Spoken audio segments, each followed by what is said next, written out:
Good Thursday afternoon. I'm Nick Oresco, and thank you for joining us for 22 News at 4 o'clock. Top stories in just a moment. Let's first bring in 22 News Storm Team meteorologist Brian Lapis. Hey. Look at traffic and weather.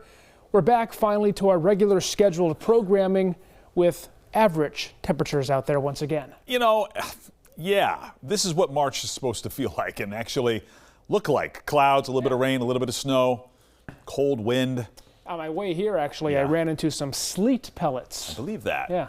Maybe a little grapple as well in some spots. Yes. Let's take a look at what's happening in terms of traffic. And you can see here that despite the weather, traffic is moving along just fine. Thank you very much. No delays to report on any of our major highways, so that is certainly good news. And right on schedule, the cool down is commencing. 39 right now, Springfield, 38 Northampton, 39 in Greenfield, and we're in the low to mid 30s in the Berkshires.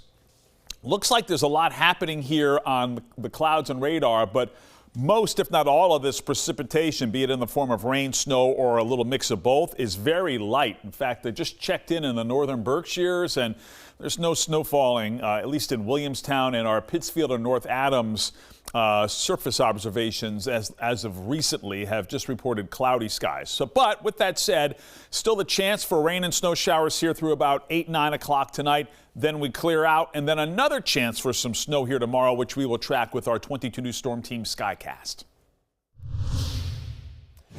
A woman from East Hampton has been identified as one of the 3 women killed in Utah last week. Investigators are saying that 34-year-old Natalie Graves of East Hampton and her aunt, 65-year-old Linda Dewey, were victims of a triple homicide in Wayne County. The third victim has been identified as 86-year-old Margaret Oldroyd, who is unrelated to the other 2 women. Police say Graves and Dewey were found near a trailhead after family members went looking for them when they did not return home. An unclaimed car at the scene led investigators to a home in Lyman where Oldroyd was found dead. Authorities connected 22-year-old Ivan Miller to the crimes. He is now in custody, but the motive remains under investigation. A viewing for former Springfield Catholic Bishop Timothy McDonald began this afternoon. Bishop McDonald died last Wednesday at the age of 88 following a battle with cancer. He was the 8th Bishop of Springfield and led the diocese from 2004 through 2014. The viewing for the bishop will be held today until 6 o'clock at St. Joseph's Church in Pittsfield, which will be followed by the Mass of the High Priest. And tomorrow, Bishop McDonald will lie in state at St. Michael's Cathedral in Springfield from 9 in the morning until 10:30, followed by a funeral mass at 11.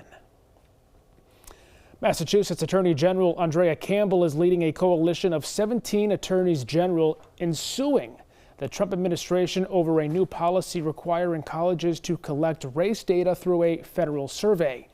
The administration says that survey is meant to track whether schools are following the Supreme Court ruling that banned the use of race in college admissions. But the states argue the policy was rushed and could create a burden for schools while leading to inaccurate data. Jonathan Nanita, one of the suspects charged in the death of an 11-year-old girl from Connecticut, has pled not guilty to murder and kidnapping charges. Her charges also include tampering with evidence and disposal of a body after the remains of 11-year-old Jacqueline Torres Garcia were found last year in New Britain. Nanita was first arrested back in October. His next court appearance is set for May. Torres Garcia's mother and aunt have also been charged in connection to her death. Well, after 2 days of record-breaking temperatures, we're back to March weather. 30s out there, also some precipitation. Yeah, a couple of chances, 1, 2, 3 chances for snow, including today over the next few days. So let's take a look at it. Our 22 News Storm Team clouds and radar showing mainly very light rain and snow showers, mainly rain showers in the valley and mainly snow showers outside of the valley. But all of us could see some snow or sleet pellets here over the next 4 to 5 hours. Let's take a look into the future here. Our 22 News Storm Team Skycast. So these scattered snow and sleet showers possible through about, again, 8 or 9 o'clock, and then we get some clearing.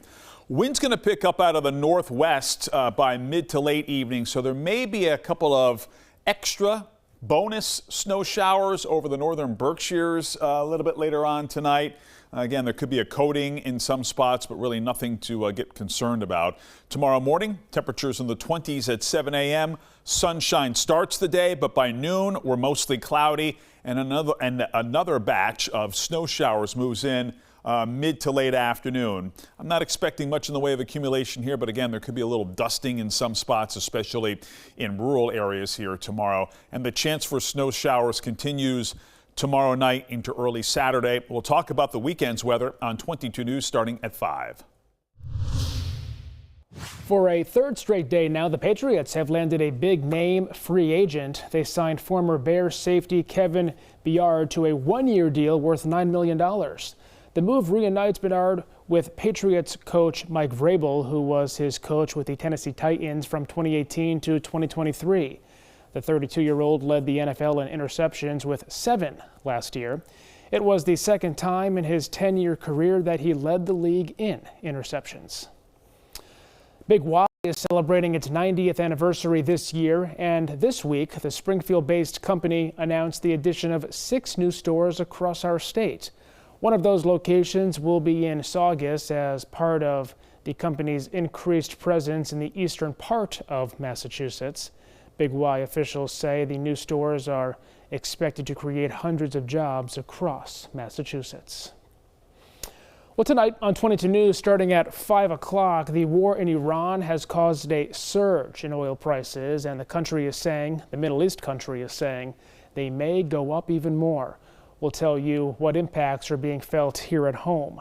Plus, Springfield officials announced the recipients of the Opioid Recovery and Redemption Fund mini grant programs. We'll have how this will benefit the city. And the state's Fish and Game Commissioner says the Healy administration has an interest in lifting a legislative ban on Sunday hunting. We'll hear from opposing sides on the issue. Brian. Traffic is starting to build a little bit downtown. You can see here a little bit of a slowdown at the end of 291, as usually happens at this time of day. But otherwise, traffic looks good. No major problems here on I-91 or 90. And again, the usual slowdowns on our surface streets, as it were. A few snowflakes flying this afternoon and this evening. A couple of more chances for snow tomorrow and over the weekend. We'll show you on 22 News starting at 5. And updates anytime, wwlp.com.